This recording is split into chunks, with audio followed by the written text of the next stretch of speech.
बच्चों, यहाँ आप यह तस्वीर देख रहे हैं, यह तस्वीर है पाठ के रचनाकार अयोध्या सिंह उपाध्याय हरिऔध जी की। इनका जन्म सन 1865 ईस्वी को उत्तर प्रदेश के आजमगढ़ जिले के निजामाबाद नामक स्थान पर हुआ था। इनकी भाषा हिंदी रही है बच्चों। इनकी प्रमुख रचनाएं हैं वैदेही वनवास, रस कलश, चुभते चौपदे, अधकिला फूल, पारिजात तथा ठेठ हिंदी का ठाठ। ये इनकी प्रमुख रचनाएं हैं। बच्चों, इनका एक प्रसिद्ध महाकाव्य है जिसका नाम है प्रिय प्रवास। बच्चों, इनका निधन सन 1947 ईस्वी को निजामाबाद में हुआ था। यहाँ एक बात ध्यान देने योग्य है कि अभी आपने देखा कि इनका जन्म भी निजामाबाद में हुआ था और इनकी मृत्यु भी निजामाबाद में हुई है। इसका मतलब है कि इनका जन्म स्थान और मृत्यु स्थान एक ही रहे होंगे। ऐसा अक्सर कम ही देखने को मिलता है। अपरिचित शब्दों के अर्थ जान लेते हैं। अपरिचित शब्द वे हैं जो हमने शब्द सुने हैं और पढ़े भी हैं, लेकिन हम उनके अर्थ से अवगत नहीं हैं। तो आइए उनके अर्थ को समझ लेते हैं। कविता में शब्द आया है विविध। विविध का अर्थ होता है विभिन्न प्रकार के। उसके बाद विघ्न। विघ्न मतलब किसी प्रकार की बाधा या अड़चन। उकताते। उकताते मतलब ऊब जाना। चंचल। चंचल का अर्थ होता है सक्रिय या गतिशील। अगला शब्द है यत्न। यत्न का अर्थ होता है उपाय करना, किसी कार्य में सफल होने के लिए प्रयत्न करना। फले फूले। फले फूले का अर्थ है बच्चों खुशहाल रहना। आन। आन कहते हैं मर्यादा को। आइए अब हम इसके पद्यांशों के भाव को समझ लेते हैं, अर्थ स्पष्ट करते हैं। प्रसंग में है, पहला पद्यांश है देख कर बाधा विविध। देख कर बाधा विविध बहुविघ्न घबराते नहीं। देख कर बाधा विविध बहुविघ्न घबराते नहीं। रह भरोसे भाग्य के दुख भोग पछताते नहीं। प्यारे बच्चों, यह पंक्तियां हमारी पाठ्य पुस्तक मंजरी की करमवीर नामक कविता से ली गई हैं। इस कविता के लेखक रचनाकार अयोध्या सिंह उपाध्याय हरिऔध जी हैं।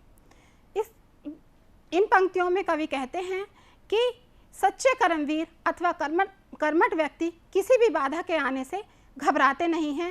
वे भाग्य के भरोसे बैठकर दुख नहीं भोगना चाहते और ना ही किसी भी बात पर वे पश्चाताप करते हैं। काम कितना ही कठिन हो किंतु उकताते नहीं। काम कितना ही कठिन हो किंतु उकताते नहीं। भीड़ में चंचल बने जो वीर दिखलाते नहीं। भीड़ में चंचल बने जो वीर दिखलाते नहीं। प्रस्तुत पंक्तियों में कवि कहते हैं कि कर्मवीर व्यक्तियों की पहचान है कि काम कितना भी कठिन हो, लेकिन वे उसे देखकर कभी ऊबते नहीं हैं, उकताते नहीं हैं। और जहाँ लोगों का जमघट होता है, जहाँ बहुत भीड़ भरा स्थान होता है, वहाँ पर वे अपनी शेख ही नहीं बघाड़ते, अर्थात अपना वीरता का दिखावा नहीं करते। वे वहाँ चंचल नहीं बनते। हो गए एक आन में उनके बुरे दिन भी भले। हो गए एक आन में उनके बुरे दिन भी भले। सब जगह सब काल में वे ही मिले फूले फले। सब जगह सब काल में वे ही मिले फूले फले। प्रस्तुत पंक्तियों में कवि कहते हैं कि जो व्यक्ति बहुत से लोगों के बीच वीरतापूर्ण व्यवहार करते हैं और चंचलता दिखाते हैं तथा अपना काम निश्चल होकर करते रहते हैं, वे शीघ्र ही अपने बुरे दिनों को भी अच्छे दिनों में बदल सकते हैं और सफलता की ओर बढ़ते हैं। ऐसे कर्मवीर व्यक्ति सब स्थानों पर संपन्न और खुशहाल ही मिलते हैं। आज करना है जिसे, आज करना है जिसे, करते उसे हैं आज ही।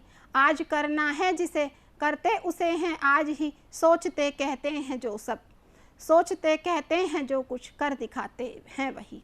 सोचते कहते हैं जो कुछ कर दिखाते हैं वही।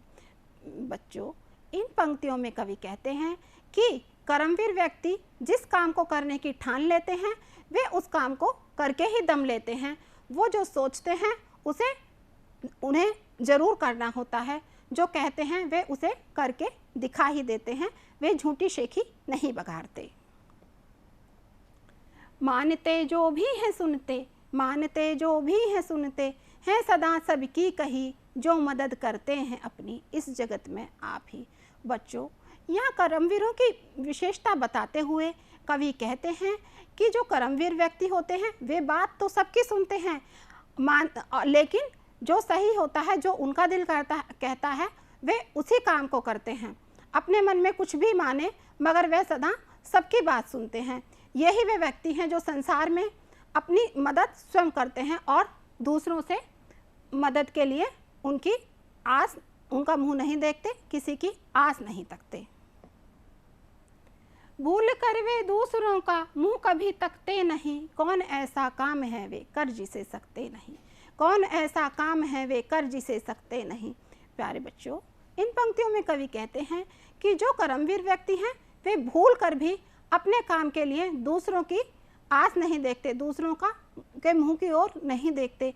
कवि का मानना है कि ऐसा कौन सा काम है, ऐसा कोई जटिल काम नहीं है जिसे संघर्षशील व्यक्ति ना कर सके या कर्मवीर व्यक्ति नहीं कर सकते।